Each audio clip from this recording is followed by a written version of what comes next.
చ డమరుం శూలం శంఖం సుదర్శనం దధానం భక్తవరదం దత్తాత్రేయం నమామ్యహం. సాక్షాత్ ధర్మదేవత ధర్మాంశ సంభూతుడైన యుధిష్ఠిరుణ్ణి ఆత్మజ్ఞాన విషయంగా పరీక్షించడానికై పరమ గంభీరమైనటువంటి ప్రశ్నలుగా అడుగుతున్నాడు.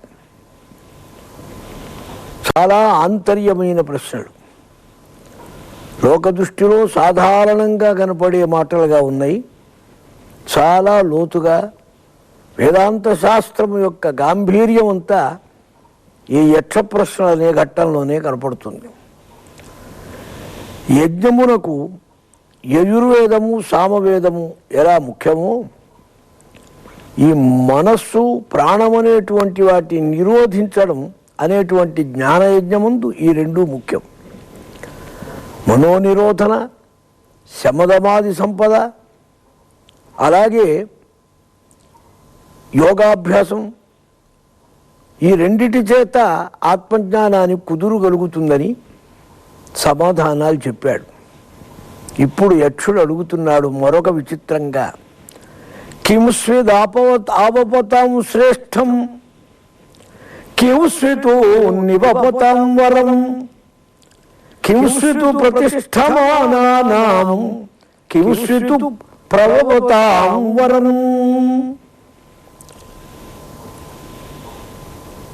ఆపపతాం కిం శ్రేష్టం, తృప్తిపరిచే వాటికి శ్రేష్టమైనది ఏది?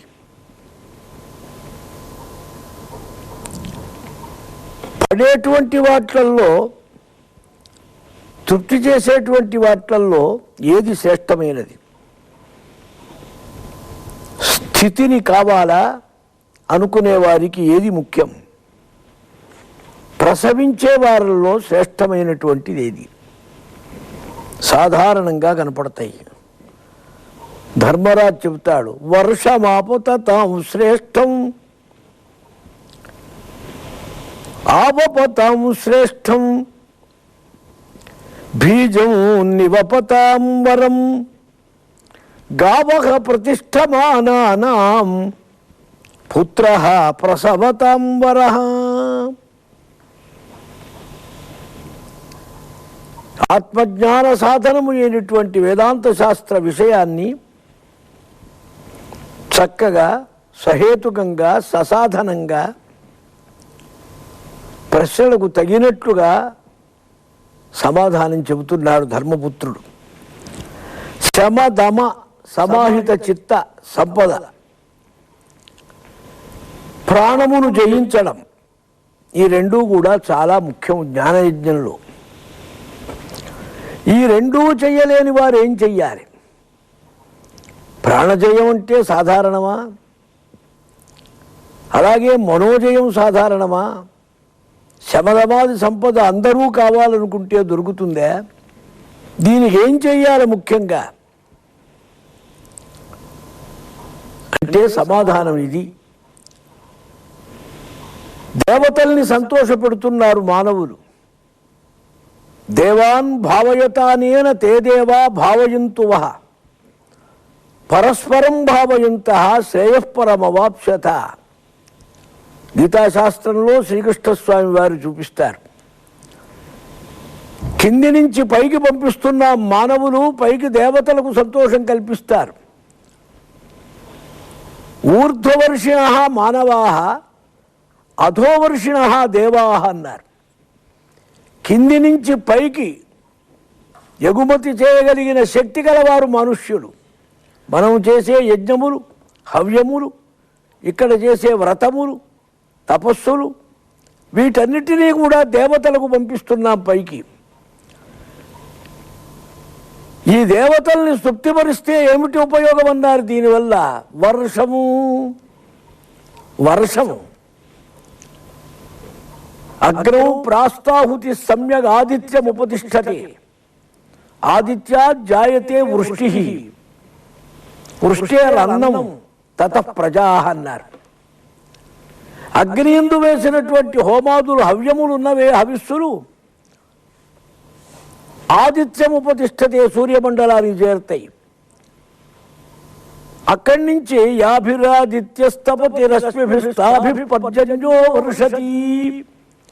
సూర్యుడు ఏ ప్రచండ దివ్య కిరణ మండలాల చేత ఈ లోకంలో ఉన్నటువంటి వస్తువులన్నిటినీ ఆవిరి చేసి పైకి లాగుతున్నాడో ఆ సూర్యుడు ఆ కిరణముల చేతనే తాభిపర్జన్యో వర్షతి, మేఘుడుగా బయలుదేరి పర్జన్యుడుగా వర్షాలను కురిపిస్తున్నాడు.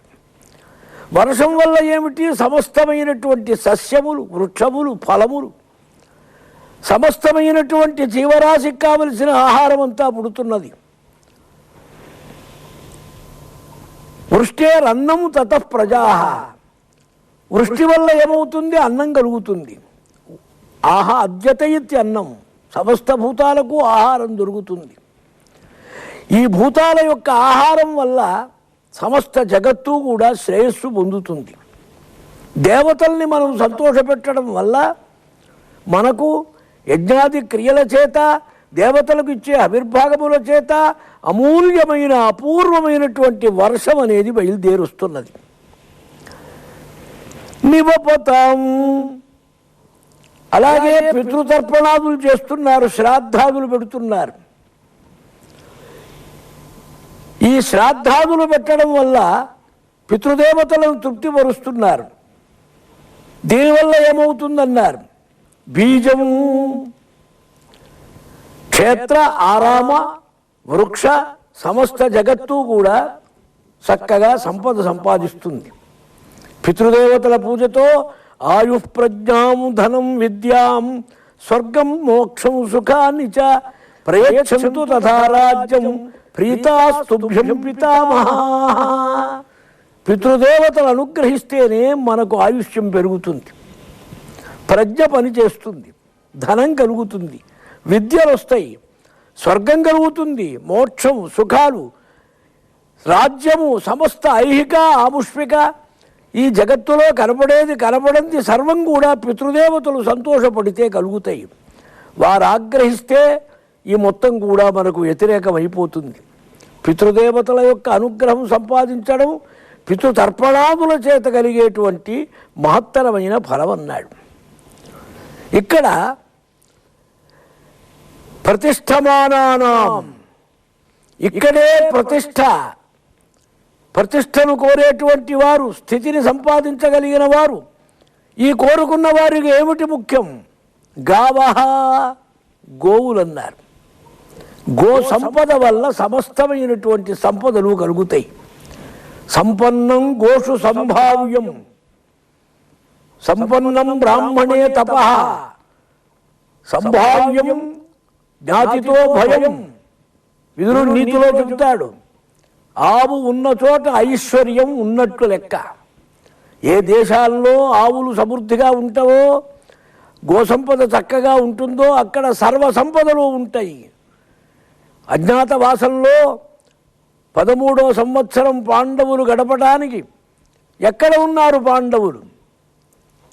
ప్రపంచమంతా వెతికాడు దుర్యోధనుడు చారుల ద్వారా, ఎంతో ప్రయత్నించాడు, ఎక్కడా దొరకలేదు. తాతగారు భీష్ముడిని అడిగాడు, తాత నీకు తెలిసి ఉండాలా, ఎక్కడున్నారయ్యా పాండవులు, కొంచెం నువ్వు ఆలోచించి చెప్పమన్నారు. నేను ఎక్కడున్నారో సరిగా చెప్పలేను, కానీ పాండవులు ఎక్కడ ఉంటే అక్కడ గోసంపద బాగా ఉంటుంది.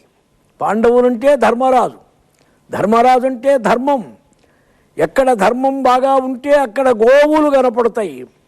గోసంపద ఉన్నప్పుడే రాజ్యం తృప్తిగా ఉంటుంది, సర్వసంపత్తులు ఉంటాయి. ఆవు కట్టివేసిన చోట అది ఊరికే మలమూత్రాలు తెల్లినా లక్ష్మి ఉన్నదనుకోమన్నారు. గోవుల వల్ల బ్రహ్మాండమంతా కూడా సంపద కలిగి ఉంటుంది గనక ఉత్తమమైనటువంటి సంపద గోసంపద అని ఆ గోవును గురించి ప్రత్యేకం చెబుతారు. అందుకే మహర్షులు అన్నిటికంటే ముఖ్యంగా గోవును ఆశ్రయించేవారు, గోవులను చూసుకునేవారు. వారెప్పుడూ గోసంపదలోనే ఉండేవారు. వేల కొద్దీ వందల కొద్దీ గోవులు వారి దగ్గర పడి ఉండేవి. ఆ గోవుల కోసమే వశిష్ఠుడి యొక్క ఆశ్రమానికి ఒకప్పుడు విశ్వామిత్రుడు వెళ్ళి రాజుగా ఉండగా పెద్ద పరివారంతో వెళితే వశిష్ఠుడు అన్నాడు, మీకు ఈ పూట ఆతిథ్యం ఇస్తాను ఉండండి అన్నాడు. ఇక్కడ మీరెలా ఇస్తారన్నాడు, ఎలాగో ఇస్తారన్నాడు. విశ్వామిత్రుడు ఊరు ఉన్నాడు పరివారంతో. ఆ కామధేనువును వెళ్ళి ప్రార్థించాడమ్మా, అతిథులు వచ్చారు, వారందరినీ తృప్తిపరచాలా, వారికి కావలసిన సంపద కావాలి, ఆహారం. అనేక సంపదలతో బ్రహ్మాండమైనటువంటి ఆతిథ్యం జరిగింది. ఇంత ఆతిథ్యం ఎలా ఇవ్వగలిగాడు వశిష్ఠుడని విశ్వామిత్రుడు విచారిస్తే కామధేనువు ఉన్నది ధేనువు వల్ల అని, ఆ ధేనువు నాకు ఇవ్వమని కోరాడు. దానితోటే విశ్వామిత్రుడికి వశిష్ఠుడికి పెద్ద ఘర్షణ, వారికి వైరం, విశ్వామిత్రుడు తపస్సు కావటం మొదలైన కథలన్నీ నడిచినాయి. గోవు వల్ల సమస్త జగత్తు బాగుపడుతుంది. గోవులు ఎక్కడ ఉంటే అక్కడ సంపద ఉన్నదని గుర్తిస్తే అర్థం ఏమిటి? పాండవులు విరాట నగరంలో ఉన్నారు, అందుకే దక్షిణం వైపు గోశాలలు, ఉత్తరం వైపు గోశాలలు విరాట నగరంలో. ఇంత గోసంపద ఉన్న చోట ఒకవేళ పాండవులు ఉండవచ్చని తాతగారు చెప్పిన మాట మీద అనుమానపడి పెద్ద సైన్యంతో దక్షిణ గోగ్రహణం, ఉత్తర గోగ్రహణం కౌరవులు చేశారు. దుర్యోధనుడు ఈ ప్రణాళికను సంపాదించాడు. కనుక ప్రతిష్టమానానాం ఐశ్వర్యం, ఇహలోకం, సంపద, వైభవం కావాలంటే గోవులు దానికి ముఖ్యం అన్నారు. ముఖ్యంగా ప్రవపతాం, సంతానం కలిగిన దాంట్లో ఏది ముఖ్యమన్నారు? పుత్ర. పున్నామ నరకాత్రాయతే ఇది పుత్ర అని, అంటే ఆడపిల్లలు కారా అని. ఆడపిల్లలు కూడా యోగ్యమే. ఆడపిల్లలకు కలిగే దౌహిత్ర సంతానం వల్ల కూడా తాతగారికి ఉత్తమ స్థితి కలుగుతుంది. కానీ పితామహ ప్రపితామహులకు వంశ పరంపరగా జరగాలంటే కుమారుడే ముఖ్యం. కనుక పుత్రుడు చాలా సమస్తమైనటువంటి వారికి ఉత్తమమైనటువంటి స్థితిని కల్పించాలంటే పుత్రుడు ముఖ్యం అని చూపిస్తారు. ఇక్కడ లోకంలో గోవులు, పుత్రుడు ఇహలోకంలో అవసరం, పరలోకానికి కూడా చాలా ముఖ్యం. ఇది బ్రహ్మజ్ఞానానికి ఎలా వీలు అని అంటే శమదమాది సంపద, యోగాభ్యాసము, ప్రాణజయము సంపాదించలేని స్థితిలో ఇటువంటి సత్కార్యముల చేత క్రమక్రమమైన మార్గంగా అతిథుల్ని సంతోషపెట్టడం. గోవులుంటే అతిథుల్ని సంతోషపెట్టవచ్చు. అతిథి ప్రేరణం, హవ్య కవ్యములు అన్నీ కూడా అశ్యామాయత్త వస్మాకం హవ్యం కవ్యం పునః అంటాడు వశిష్ఠుడు విశ్వామిత్రుడితో. ఈ గోదేవత ఎందే మాకు సమస్తం ఆధారపడి ఉన్నదని.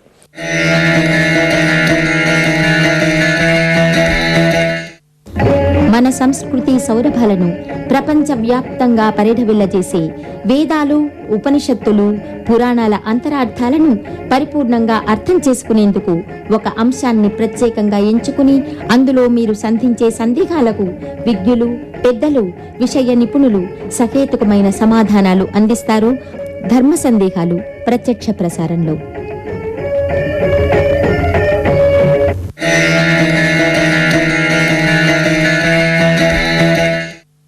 హవ్యం కవ్యం పునః అంటాడు వశిష్ఠుడు విశ్వామిత్రుడితో. ఈ గోదేవత ఎందే మాకు సమస్తం ఆధారపడి ఉన్నదని. అతిథి ప్రియుడి ద్వారా, శ్రాద్ధ ప్రదానాదుల ద్వారా పరంపరగా చిత్తశుద్ధికి మెల్లగా కారణమవుతాయి. ఇవన్నీ కూడా మనం చేసేవి సత్కర్మానుష్ఠానం. ఇటువంటి పనుల చేత చిత్తం శుద్ధమవుతుంది. క్రమంగా చిత్తం శుద్ధమైన కొద్దీ ఆత్మజ్ఞాన విషయమైనటువంటి బ్రహ్మ విద్యా విషయమైన శ్రవణ మననాదులకు సాధనమవుతుంది. మనస్సు దానికి అనుకూలంగా నడుస్తుంది. శ్రవణ మననాదులకు సంపూర్ణంగా అధికారం పరంపరగా కలిగేటువంటిది గనక ఈ మూడు చాలా ఉత్తమమైనటువంటివని ప్రత్యేకంగా చూపిస్తారు. యక్షుడు అడుగుతున్నాడు మరల ప్రశ్న. ఇంద్రియార్థానుభవన్ను బుద్ధిమాను లోక పూజిత సమ్మత సర్వభూతానాం ఉచ్ఛ్వసను కో న జీవతి. ఇంద్రియాలున్నాయి. చక్షుస్సు, త్వక్కు, శ్రోత్ర, ఘ్రాణ, రసన అన్నీ ఉన్నాయి మనకు ఇంద్రియాలు. విషయాలు అనుభవిస్తున్నాం, ఆహారాలు తింటున్నాం, వింటున్నాం, కంటున్నాం, అనేక రకాల అనుభవాలన్నీ మనకున్నాయి, సమస్తము నడుస్తున్నది. బుద్ధిమంతుడుగా ఉన్నాం, ధనవంతుడని, సమస్త భూతాలకు కూడా మంచివాడు అని తెలిపించుకుంటున్నాం, బాగా జీవించి ఉన్నాం, మంచిగా కనపడుతున్నాం. కానీ వాడు బతకని వాడి కింద లెక్క అన్నారు. బ్రతికి ఉన్నా మరణించిన వాడితో సమానం. ఎట్లా? ఎవడు వాడు? అలా బతికి ఉన్నా మరణించిన వాడెవడో కొంచెం చెప్పమన్నాడు. దాని మీద ధర్మరాజు అంటున్నాడు, దేవత అతిథి భృత్యానాం పితॄణాం ఆత్మనశ్చయః న నిర్వపతి పంచానాం ఉచ్ఛ్వసన్ను న సజీవతి. ఇంద్రియాలున్నా, ఆహారం తింటున్నా, ధనవంతుడుగా ఉన్నా, లోకంలో ప్రసిద్ధి పొందినా, అందరూ గౌరవిస్తున్నా వాడు మరణించిన వాడితో లెక్క ఎలా? దేవత అతిథి భృతృభృత్య జనాబలులకు ఇడక కుడుచునతడు అన్నాడు ఎర్రప్రగడ. పంచమహాయజ్ఞాలున్నాయి నీ వెంట. ఈ పంచమహాయజ్ఞాలు చెయ్యాలి. చేసిన వాడే బ్రతికి ఉన్నందుకు సార్థకత. దేవతలు బ్రహ్మయజ్ఞ, పితృయజ్ఞ, భూతయజ్ఞ, అతిథి యజ్ఞ, ఆత్మయజ్ఞ. దేవత అతిథి పితృ భృత్య జనావళులకు నా నిర్వపతి పంచానాం. ఈ ఐదింటిని ఎవడు తృప్తిపరచడో, ఈ ఐదింటిని వదిలిపెడతాడో, అందుకే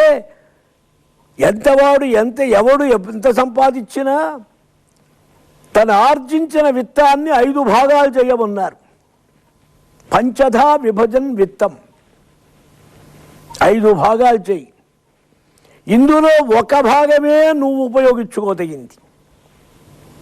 ధర్మాయ, యశసే, అర్థాయ, కామాయ, ఆత్మని 5 భాగాలు చెయ్యాలి. మొదటి భాగం తీసి 100 రూపాయలు వస్తే 20 రూపాయలు తీసిపెట్టు. అది ధర్మం కోసం వాడు, అది నీదనుకోవోకు.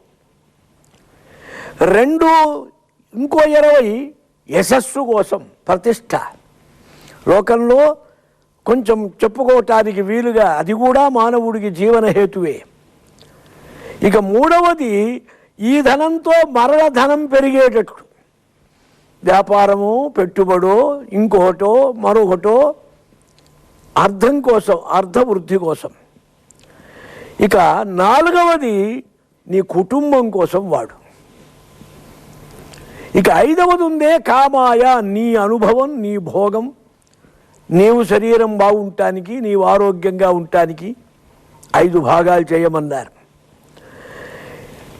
ధనవంతుడుగా ఉండి, సమృద్ధిగా ఉండి, చెయ్యదగిన స్థితిలో ఉండి, ఎవడైతే ఈ 5 దేవత, అతిథి, భృత్య పరివారములను ఎవడైతే చూడడో, ఈ 5ంటిని బాగా గుర్తించి చక్కగా పోషించి వారిని గౌరవించి వారి కోసం ధనాన్ని వినియోగించక కేవలం తన కోసం, తనుండటం కోసం, తనేదో బాగా ఉన్నాననుకోవటం కోసం, తను అనుభవించడం కోసం వీటిని వాడుకుంటాడో, మొదలు దేవతల్ని, 2వది పితృదేవతల్ని, వారి యొక్క అనుగ్రహం ఉంటేనే తనకు భవిష్యత్తు ఉంది గనక, తానున్నది కూడా వాళ్ళ వల్ల గనక వారి అనుగ్రహం తప్పకుండా పొందాలనే దృష్టితో ప్రతివాడు ముందుది గుర్తించాలి. ఇవి లేకుండా శబ్ద, స్పర్శ, రూప, రసగంధాలు 5 జ్ఞానేంద్రియాలతో 5 విషయాలు అనుభవిస్తున్నావు. బాగా వింటున్నావు, బాగా తింటున్నావు, బాగా ఉంటున్నావు, బాగా చూస్తున్నావు. 5 విషయాలు లోకంలో శబ్దస్పర్శ రూప రసగంధాలతో ఉన్నావు. ధనవంతుడిగా గౌరవింపబడుతున్నావు. అబ్బో వారు చాలా గొప్పవారండి అని అనుకునేటట్టున్నావు. కానీ ఇవ్వవలసినటువంటి 5గురికి ఎవడు ఇవ్వకుండా తనకు తాను ఏదో ఉన్నాననుకొని ఒక్కటే గుర్తించి ఉంటాడో వాడు బ్రతికినా మరణించిన వంటి వాడన్నారు. వాడు బ్రతికినట్టు కనపడుతున్నాడు కానీ నిజంగా బ్రతికిన వాడు కాదు. బ్రతికినట్టయితే వాడు సమృద్ధిగా తన ఉత్తర కార్యక్రమానికి ఉత్తరత్రా తాను పొందదగినటువంటి దానికి ఎంతో ముఖ్యంగా చూసుకోవాలి. తాను మళ్ళీ బుద్ధి పొందాలంటే, తనకు కావలసిన స్థితిని సంపాదించాలంటే పరలోకం, పరజన్మ, ఈ జన్మలో కావలసిన సంపాదన, తపస్సు, పుణ్యం, సుకృతం వాటిని సంపాదించుకోకుండా కేవలం బ్రతకటం కోసమే బ్రతుకుతున్నాను అనుకుంటే నువ్వు ఎలాగైనా బ్రతుకుతావు. బ్రతికిన దానివల్ల ఉపయోగం లేదు. బ్రతికి మరల జీవించడానికి వీలైనటువంటి మార్గాన్ని చూసుకోని వాడు వ్యర్థుడి కింద లెక్క అవుతాడని అతడు మృతతుల్య అన్నారంటే, పరంపరగా నీవు సమస్తమైన ఏ కార్యక్రమం చేసినా ఇది నీ చిత్తశుద్ధికి కారణం కావాలి, భగవత్ప్రీతికి కారణం కావాలి. ఇది దేవతా పితృదేవతల యొక్క సంతృప్తి చేత నీ మనోవికాసం, నీ స్థితిని చక్కగా సమృద్ధిగా నిన్ను బాగా సమృద్ధిగా సంపాదించుకోగలుగుతావు. వీటికి పరంపరా కారణమైనటువంటి సాక్షాత్ కారణం కానీ పరంపరా కారణం కానీ జరిగేటువంటి ఉత్తమమైన మార్గాలని తప్పకుండా చూసుకోవాలన్నారు. దీనివల్లనే నీకు కలుగుతుంది దేవతా పితృ దేవతల యొక్క అతిథి పూజ చేతనే పరమేశ్వరుడు సంతోషపడతాడు. న తిథిర్న వారహ న నక్షత్రం, తిథి వార నక్షత్రాలు లేకుండా సంప్రాప్తమై పూజకు నీ ఆతిథ్యానికి నీ గౌరవానికి పాత్రుడుగా వచ్చినటువంటి మహానుభావుణ్ణి అతిథి అభ్యాగత స్వయం విష్ణు అన్నారు. అది పరమేశ్వర ప్రేరణ కింద సమస్తమైనటువంటి భూతాలు ఆనందించేటువంటి పని గనక ఇటువంటి పూజ తప్పకుండా చెయ్యాలి. మానవుడికి విద్యుక్తమైన ధర్మం అని ప్రత్యేకంగా చూపించారు ఈ మాట. యక్షుడు సంతోషించాడు. కింస్వితు గురుతరం భూమే కింస్వితు ఉచ్చతరం జఖాతు కింస్వితు శీఘ్రతరం వాజో కింస్వితు బహుతరం తృణాతు. మరల ప్రశ్నిస్తున్నాడు. భూమి కంటే గురువైనది ఏది? బరువైనది. అన్నిటికీ భూమి చాలా బరువైంది. ఎందుకని నిన్ను నడుస్తున్నా, కూర్చున్నా, పడుకున్నా, ఉన్నా, తవ్వినా సహిస్తున్నది, భరిస్తున్నది. భూమి కంటే కూడా గురువైనది, భూమి కంటే కూడా నిన్ను మోస్తున్నటువంటిది, భరించినది ఎవరన్నారు? ఆకాశం కంటే కూడా ఎత్తైనటువంటిది, నీ భవిష్యత్తును చూచి నీకంటే చాలా ముందుకు వెళ్ళటానికి వీలయింది, అనుగ్రహించింది. వాయువు, గాలి చాలా వేగం కలది, ఎంత దూరమైనా వెళ్ళిపోతుంది వాయువు. అటువంటి వాయువు కంటే కూడా శీఘ్రమైనటువంటిది ఏది? గడ్డి కంటే కూడా హీనమైనది, వ్యర్థమైనది ఏది ముఖ్యంగా చూడమన్నారు. ఇది ఆయన ప్రశ్నించింది. సాధారణంగా కనపడుతుంది ఇది. మాతా గురుతరా భూమే సమాధానం చెబుతున్నాడు ధర్మరాజు. భూమి కంటే కూడా బరువైంది. తన కడుపులో ఉంచుకొని తన ఆహారం ఇచ్చి తన సుఖ దుఃఖాలు మరచి మన సుఖ దుఃఖం కోసం ఉంచి తన ప్రాణవాయువు మనకు ప్రాణవాయువు ఇచ్చి మనల్ని భరించి ప్రసవించిన తల్లి కంటే గురుతరమైన వస్తువు లేదు. మాతా గురుతరా, చాలా గౌరవం కలదని తల్లి. ఆకాశం కంటే ఎత్తైన వాడు తండ్రి. మనస్సు వాయువు కంటే వేగంగా నడిచేదక్క ఎంత దూరమైనా. గడ్డి కంటే హీనమైంది, వదిలేసేదైంది ఏమిటంటే దిగులు, విచారం అని సాధారణంగా సమాధానం చెబుతాడు. ఇందులో స్వస్తి ప్రజాభ్యః